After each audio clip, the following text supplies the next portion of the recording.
So on behalf of the Tools for Life Virtual Learning Center at Loud and Habitat for Humanity, we would like to welcome you today to our virtual workshop on taking control of debt. My name is Amanda Bollig, and I'm the Programs Project Specialist here at Loud and Habitat for Humanity. I oversee our home repair program as well as the Tools for Life Learning Center. To get us started, we're just going to go over some of today's goals, and then I will introduce to you our guests for today. So first, we're going to define what financial well-being is. We'll talk about classifying your debt, identifying some of those strategies to help you pay down your debt, and then we'll also discuss the value of saving even while you're still paying down your debt. So joining us today, we have Bill McGowan and Bob McCoy. They are both coming to us today from John Marshall Bank, but in different offices. And we are just so grateful for the partnership between Loud and Habitat for Humanity and John Marshall Bank over the years. They've been a wonderful support to us. And so we're excited to have them joining us here in the virtual world for one of our presentations. So thank you, Bill and Bob, for joining us today. If you do have questions for either of them during the course of the presentation, you can enter them into the chat box and then we will answer them at the end of their presentation. All right, gentlemen, I'm going to go ahead and pass it off to you, and you guys just let me know when you're ready for your next slide. Well, Bob, what does financial well-being mean to you? I think, thank you, Bill, that the financial well-being, I think it's safe to say that we would all like to be able to live our lives without having to have finances control what we can or cannot do. That's what financial well-being means to me. Now, how do we do that? So it's taking control of your day-to-day and your month-to-month finances. It's being able to absorb a financial shock. And by that, what we mean is, we're right in the midst of winter right now. And if you are in a house and your furnace goes out and it's not repairable, it needs to be replaced, that's a financial shock. That's something that's not expected or not planned. And replacing a furnace, depending upon the size of your house, can be several thousands of dollars. So if you are not prepared for that, that can be a shock to your financial budget and your financial system. So it's being able to absorb something like that when those unexpected things happen. It's also having the discipline to stay on course with your financial goals. And we're going to talk a little bit about some strategies today of how you can do that. But this is not like, the New Year's resolution to go to the gym every week, and by the middle of January, you've blown that resolution. It's setting a plan, putting it in place, and sticking with it. And then being able to make choices without having to worry about the cost, or at least being able to plan for the cost that make financial well-being. Go ahead and go to the next slide.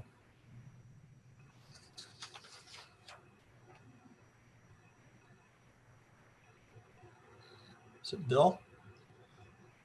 It says, understanding your debt, be clear about your interest rates, know if it's a fixed or variable rate, calculate the cost of your debt. Can you pay more than the minimum that's on your credit card balances, on your loan balances? Can you pay more than what your minimal balance is on your credit card balances? So you can calculate the cost of your debt, know the terms of your debt by your term papers, by your the institution that gives you the loan, by the terms they give you. So we want to understand, and we want to be very clear about what we owe and how much we owe and what are the interest rates on those products. And we want to calculate the cost of the debt. So we don't want to be afraid to write these things down in black and white. Like Bob was mentioning earlier, we want to get it out in the open. If you want to do a spreadsheet and put it all on there, then or do it just with a pencil and a paper, that's fine as well. Just as long as you can put it down, take a look at it, be clear about what you owe and how much you owe, then we can, determine what the next steps is to get this under control. All right. Next one, please. So there's different types of debt, and we've come up with two categories of good debt and bad debt. And I'm just going to talk a little bit about the good debt. Generally, good debt is debt that's going to be an asset that's going to improve your net worth or help you your ability to accumulate net worth. So we've got on here education. Now, there's not anything tangible necessarily that you're getting from education, but you are getting the knowledge to hopefully get a better job, a better pay, better salary, advancement opportunities, and chances to improve yourself, and through that have a better opportunity to have a job that is going to pay you a better return for the work that you're doing. Mortgage is a good debt. That's an accumulating asset. When you, and I know all of you all are in the Habitat program, so you're working towards that house, and congratulations to you for taking that step. As opposed to renting, where you're paying somebody else's mortgage for them, by paying a mortgage, you're paying yourself. The value of that house when you buy it, let's say it's a $300,000 house when you buy it, 5 years, 10 years, 15 years from now, that $300,000 house is going to be worth $325,000, $350,000, maybe $400,000. It's going to continue to grow in value. And so that is an appreciating asset. That's a good debt because it's enabling you to buy something now, take advantage of the lower interest rates that are out there right now, and accumulate a positive return for your net worth. And then the last one down there, if you happen to be an entrepreneur, want to go into business for yourself, you're certainly going to need to develop a business plan, and you're going to have to sell that business plan to the bank that you are talking with about obtaining a loan to finance your venture.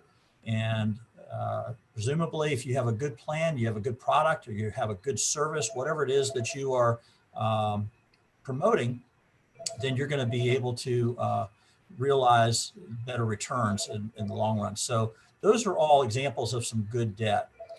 Bill, you want to talk a little bit about the bad debt?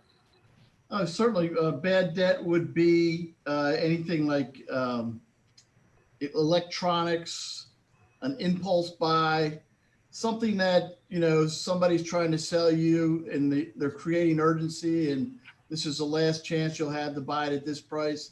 And you go and you buy that impulse buy, things like that can get you in trouble quickly. You've got to stick. Definitely got to stick to your plan, and know what you can afford to buy. And if you don't have money to pay for it, and you put it on your credit card, that could be a bad debt. So costly vacations, extravagant things, instead of buying a economy car that's a reasonable price, you want to step it up to that sports car that's going to cost you more and cost you more in insurance, and just goes on down the line. So you want to be common sense minded when you make your debt, and try to stay away from bad debt if possible. And I think one of the things I'll just interject here real quickly is determining the difference between a want and a need. And some of the things that Bill described are wants. It's not to say that all electronics are bad or all vacations. We certainly need to have time away from work, but is there a more inexpensive way that you can do that than the expensive vacation that you might borrow to achieve? So it's putting things in moderation. I think that's the message to take away there. You go to the next slide. Okay, so we're going to classify your debt ranked by priority. How are these debts? What is the interest rate on the card? Is it a 16% interest rate, an 18% interest rate? You might have two cards, one that's 18 and one that's the 16. Have the highest minimums, can help you build your credit. are good debt or bad debt.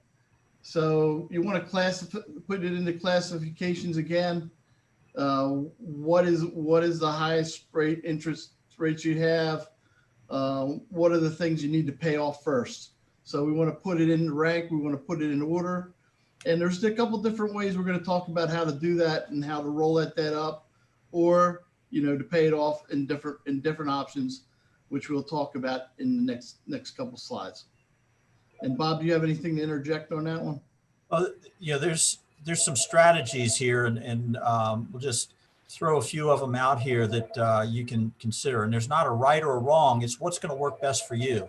So as Bill's saying, categorizing your debt, you can look at the high cost debt first. So what has the highest interest rate, and then ranking those debts in descending order, and focusing on that high interest rate first to knock that out.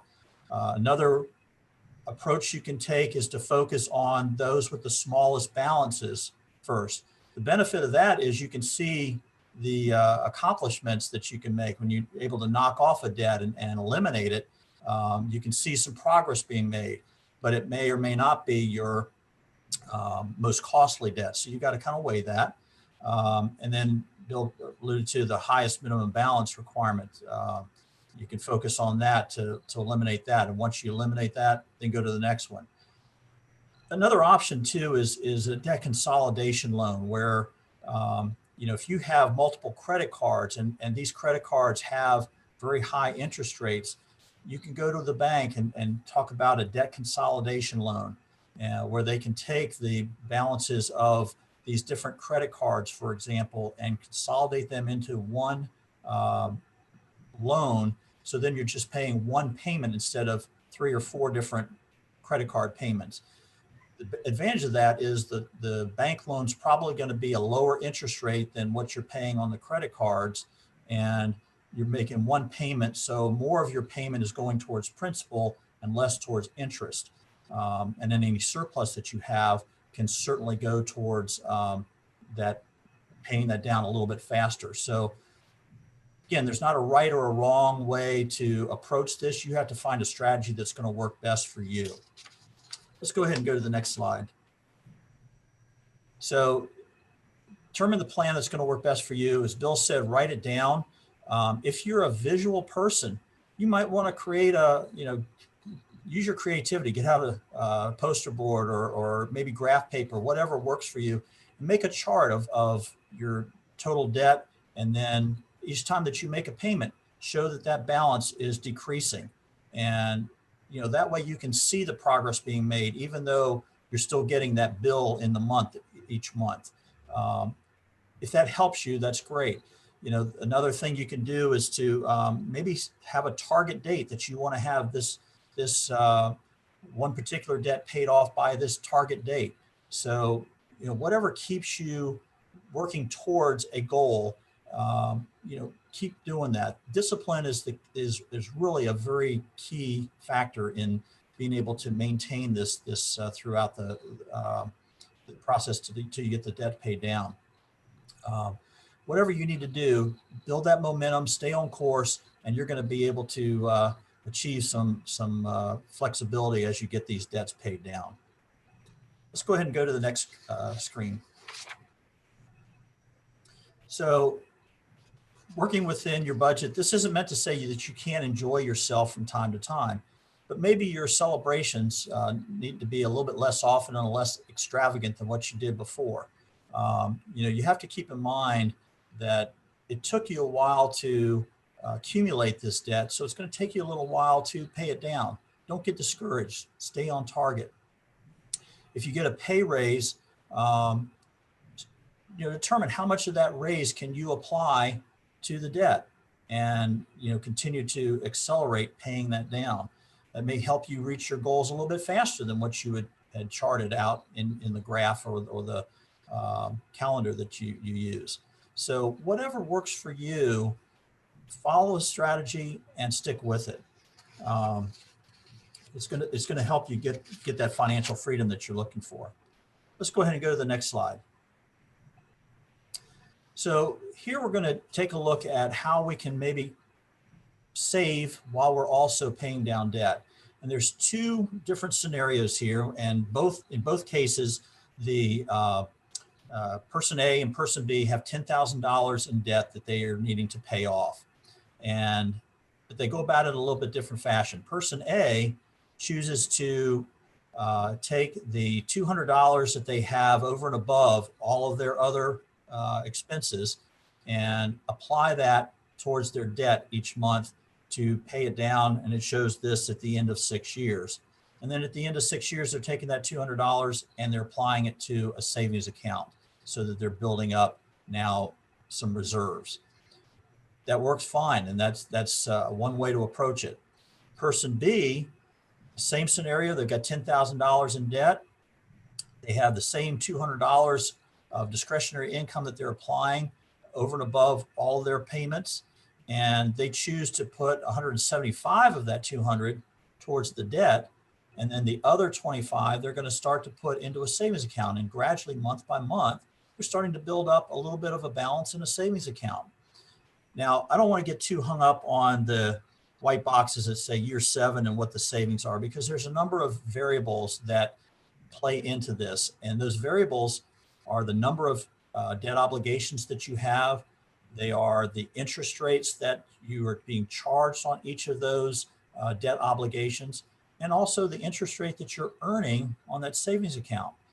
That may be different for each one of you as you look at your own situation. So don't get too hung up on these savings to say that the person B has the better approach. You have to do, again, what works better for you.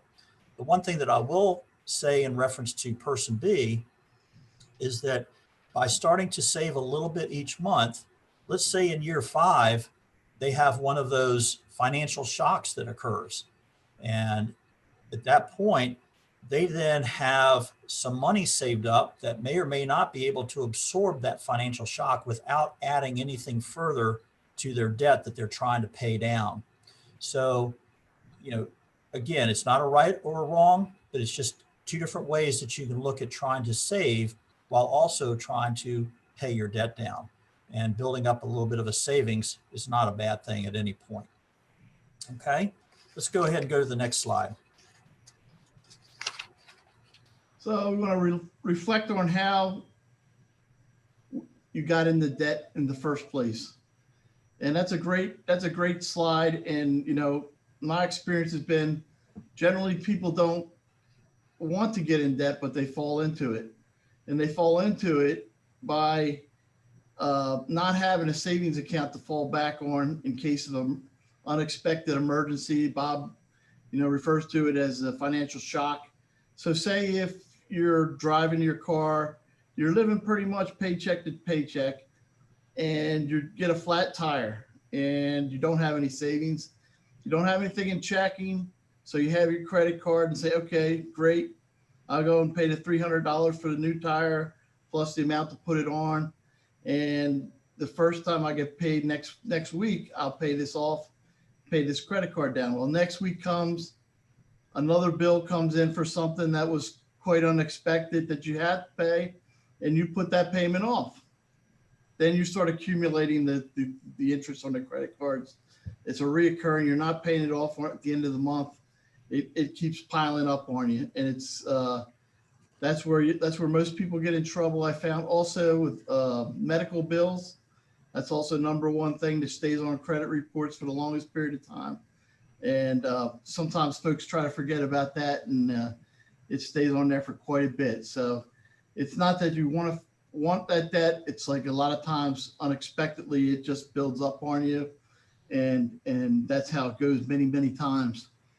I do want to say, one of the most, the best advice that I was ever given was, I would complain that I wasn't making enough money to save in my savings account.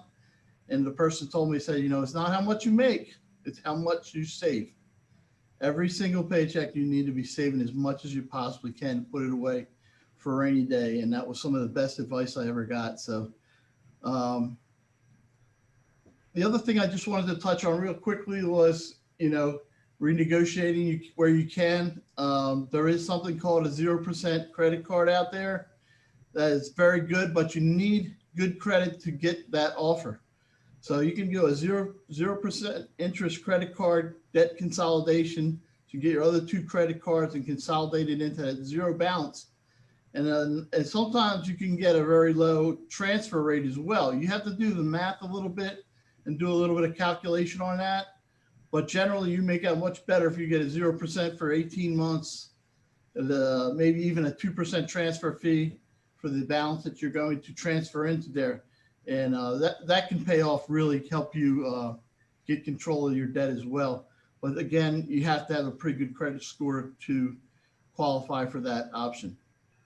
And one other thing I want to say on this slide is if you do pay off that oldest credit card, do not close it. That's your oldest trade, and you want to keep that credit card open because the credit bureau will have that history for you. Even if you don't, try not to use it, keep a zero balance if you can, and just keep that card open. The other ones, you can close them down if you want, but try to keep that oldest one. And you have anything on that, Bob? Oh, that's good advice. What Bill's referring to is helping you establish a stronger credit score. There's an algorithm that's used by the credit bureaus that they determine that score, and it's not anything anybody's ever been able to figure out. But at the same time, it is there are a couple of keys there, and that is different types of credit. When you are given a credit card, try not to exceed 50% of the available credit limit that's been assigned to you. That's when you start to see your credit decline, when you exceed that 50% threshold. So Bill's talking about helping you try to get and maintain a good credit score. All right, let's go to the last screen. So this is the summary. So we talked a little bit about understanding your debt. And that is who do you owe? How much do you owe? What kind of rate are you paying? Are there fees involved in trying to pay it off early? So it's understanding those things about your credit, classifying your debt to the good versus the bad. And we talked about, the good adds to your net worth, the bad are generally impulse types of buys a lot of times. Creating a debt payment strategy. And we talked about, whether you focus on the highest interest rate first and then work from there, or focusing on the smallest balance first and then tackling the others, or maybe tackling that which the highest minimum balance requirement and going from there, or even considering a debt consolidation loan, or as Bill suggested, if you have the opportunity to get a 0% credit card for 6 months or something like that, where you transfer balances over, and that way all the money that you pay can go towards the principal. Just have to be careful about that, because what is that interest rate when that 6 months ends? You don't want to get yourself into trouble there. And then the opportunities of balancing, paying down your debt, and trying to save a little bit in the process. So the last thing I will say is, if you ever get in trouble with debt, don't go dark on the creditor. Always communicate with them. If the bank has a loan that goes bad, we would much rather have that client contact us, talk with us, tell us what their situation is. A lot of times we can work it out with them. It may mean doing a new loan with a lower payment that they can manage. So talk to the creditor if you're having trouble with a particular paying a particular debt. Talk to that creditor. They're more than willing to work with you in many cases than to have to take a loss and charge it off. And then things get messy from there, and you don't want to go into that. So with that, let me cut it off, and we'll take on any questions that anybody might have. Well, thank you both for that wonderful presentation. We do have some questions for you in our chat box. So I'm going to go ahead and start off with reading you the first one. So this is going back to when you were talking about good debt and bad debt. And the person wants to know if business debt is good debt. Is that only the business loans that are associated with that? Or is it also any expenses that come with starting up a new business? Well, it could be both. I mean, again, if you're an entrepreneur and you are trying to get into business, or you're trying to keep a business going, there again, you've got to weigh what is the return that you're likely to get from that, versus the what are the alternatives, and you're going to know best as the business owner what those alternatives are. And work in partnership with your lender, because your lender is has worked with a lot of businesses. They can often be a very good consultant to you in helping you talk these things out and reason what makes sense and what doesn't make sense. Great. Okay, we have another question for you. So this person has 3 store credit cards, but they don't use them anymore. Is it okay to cancel those 3 store credit cards and just keep that one additional card that they use on a regular basis, or would they be penalized on their credit score for canceling those 3 cards? Certainly, as Bill referenced, the one that you got originally, the longest standing one, you want to keep, whether you hold that at a 0 balance or not. Too many credit cards, too many balances can hurt your credit, but closing out a credit card can also hurt your credit briefly, but then it can rebound, it can bounce back.